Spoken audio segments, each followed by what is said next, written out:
கர்த்தருடைய பரிசுத்த நாமத்திற்கு மகிமை உண்டாவதாக. இன்றைய வசனம் எபிரேயர் 12வது அதிகாரம் 1வது வசனத்தில் பார்க்கும் பொழுது, ஆகையால் மேகம் போன்ற இத்தனை திரளான சாட்சிகள் நம்மை சூழ்ந்து கொண்டிருக்க, பாரமான யாவற்றையும் நம்மை சுற்றி நெருங்கி நிற்கிற பாவத்தையும் தள்ளிவிட்டு, விசுவாசத்தை துவக்குகிறவரும் முடிக்கிறவருமாயிருக்கிற இயேசுவை நோக்கி நமக்கு நியமித்திருக்கிற ஓட்டத்தில் பொறுமையோடு ஓடக்கடுவோம். அதனால் கூட திரளான சாட்சிகள் நமக்கு முன்பாக இருக்குது. நம்ம பார்த்தோம்னா வேதத்தில் நிறைய பரிசுத்தவான்களுடைய வாழ்க்கையில் தேவன் செய்த அதிசயங்கள், அவங்க நடந்த பாதைகள், அப்போ திரளான சாட்சிகள் நம்ம வேதத்தை நம்ம பார்க்குறோம்.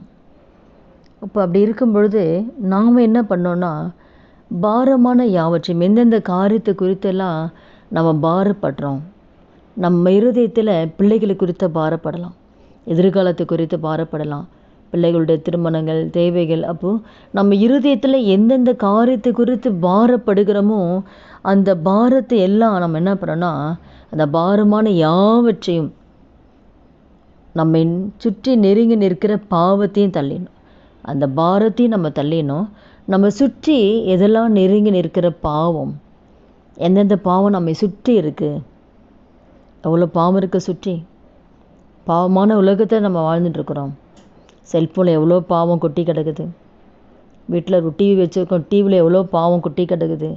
அப்போ இதெல்லாம் நம்ம தள்ளிவிட்டு, தேவனுக்கு பிரியமில்லாத காரியங்கள், நமக்கு சுற்றி நெருங்கி இருக்கிற என்னென்ன காரியங்கள், தேவனுக்கு பிரியமில்லாத காரியங்கள், பாவங்கள், அப்போ எல்லாவற்றையும் நாம் தள்ளிவிட்டு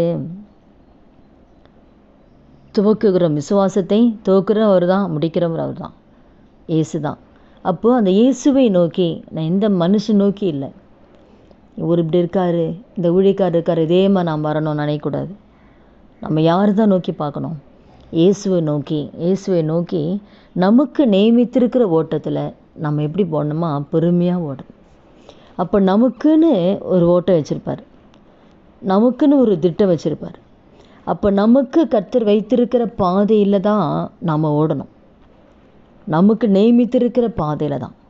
அதை விட்டுட்டு தேவன் நமக்கென்று நியமிக்காத பாதையில் நம்ம போனாலும் அதில் நம்ம ஜெயத்தை பெற்றுக்கொள்ள முடியாது. வழி விலகி போனால் நம்ம என்ன பண்ண முடியாது, நம்ம எந்த நன்மையும் பெற்றுக்கொள்ள முடியாது. நமக்குன்னு என்ன ஆர்டர் வச்சுருக்காரோ அந்த பாதையில் போனால் தான் நமக்குன்னு வைத்திருக்கிற அந்த கோலை நம்ம ரீச் பண்ண முடியும், நம்ம அந்த வெற்றியை நம்ம பெற்றுக்கொள்ள முடியும். இப்போ ஓட்டப்பந்தயத்தில் கூட கரெக்டாக அவங்களுக்கு நியமிக்கப்பட்ட அந்த பாதையில் போனால் தான் அவங்க வின் பண்ண முடியும். வின் பண்ணால் அதில் ஒரு ஜெயத்தை பெற்றுக்கொள்ள முடியும். நீங்கள் முழுக்குன்னு வைக்கப்பட்ட அந்த இடத்த விட்டு இன்னொரு பாதையில் போய் அது ஜெயிச்சா கூட அது ஏற்றுக்கொள்ளப்பட மாட்டாது. அப்போ நமக்கு நியமித்திருக்கிற ஓட்டத்தில் தான் நம்ம என்ன பண்ணணும், பொறுமையாக ஓடணும். வேகமாக போய் விழுந்துடக்கூடாது. பொறுமையாக கர்த்தரை பார்த்து, இயேசு எப்படி இருந்தார், எப்படி வளர்ந்தார், எப்படி நடந்தார், அவருடைய பேச்சு எப்படி, அவர் நடக்க எப்படி, அவர் எப்படி இந்த உலகத்தில் வாழ்ந்தார், அவரை மாத்திரம்தான் பார்க்கணும். வேதம் என்ன சொல்லுதுன்னா, அவரை மாத்திரம், இயேசுவை மாத்திரம் பார்த்து, அவருடைய தாழ்மை, அவருடைய அன்பு, அவருடைய பொறுமை, அவருடைய சகிப்புத்தன்மை, அவர் நேசிக்கிற அன்பு எல்லாத்தையுமே அவரை பார்த்து தான். அவர் சத்துருக்களை நேசிக்கிறது, துன்பப்படுத்தல் ஆசீர்வதிச்சது. அப்போ அவர் எப்படிலாம் வாழ்ந்தார், எப்படிலாம் தன்னை தாழ்த்தினார். அப்போ அவர் தான் நமக்கு ரோல் மாடல். யாருன்னா இயேசு தான். அப்போ அவரை நோக்கி நமக்கு கொடுக்கப்பட்ட பாதையில் நம்ம போகணும். அப்படி போகும் பொழுது நம்ம எந்த இடத்துல நம்ம இடற மாட்டோம். சரியான பாதையில் போகும்போது கர்த்தர் நம்ம கூட இருந்து நம்ம அந்த பாதையில் ஜெயம் கொள்ளும்படியாக கர்த்தர் உதவி செய்யும். பவுல் அதே போல் தான் கடைசியில் அவர் சொல்கிறார், நல்ல போராட்டத்தை போராடினேன் அப்படின்னு சொல்லி அவர் சொல்கிறார். விசுவாசத்தை காத்துக்கொண்டு இது முதல் நீதின் கேடும் எனக்காக வைக்கப்பட்ட. அப்போ நல்ல அந்த அவருக்கு வைக்கப்பட்ட ஓட்டத்தில் கரெக்டாக ஓடி முடிக்கிறார். அப்போ நாம் முடிக்கணும். கடைசி வரைக்கும் நமக்கு நியமிக்கப்பட்ட ஓட்டத்தில் நாம் முடிக்கக்கூடிய ஒரு கிருபையை தேவன் நமக்கு கொடுக்கணும்.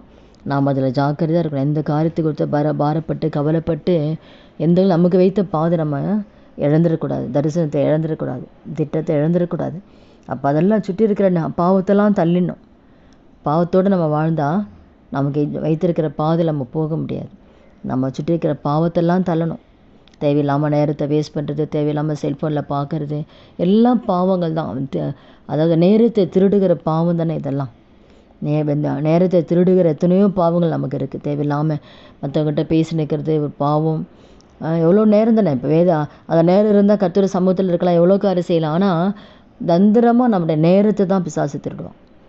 அதெல்லாம் நம்ம ஜாக்கிரதையாக இருக்கணும். நேரத்தில் எந்த வகையிலுமே வீணாய் காலத்தை பிரயோஜனப்படுத்திக்கணும். காலம் போனால் திரும்பி வராது. அதனால் கொடுக்கப்பட்ட ஒவ்வொரு நேரத்தையும் நம்ம ஆதாயப்படுத்திக்கொள்ளணும். அதனால் எந்த காரியத்தை குறித்து பாரப்படாமல் எல்லா பாரத்தை எல்லா கவலைகளையும் ஆணுடைய சமூகத்தில் ஒப்படைச்சிட்டு சுற்றி இருக்கிற பாவங்கள்லாம் தள்ளிட்டு கர்த்தரை பார்த்துட்டு அவருடைய சித்தத்தை பார்த்து நம்ம போகும்பொழுது நிச்சயமாக தேவன் நமக்கென்று வைத்திருக்கிற தேவன் தரிசனத்தை திட்டத்தில் கர்த்தரை கொண்டு போய் நம்ம உயர்த்துவார். ஜெபிக்கலாமா?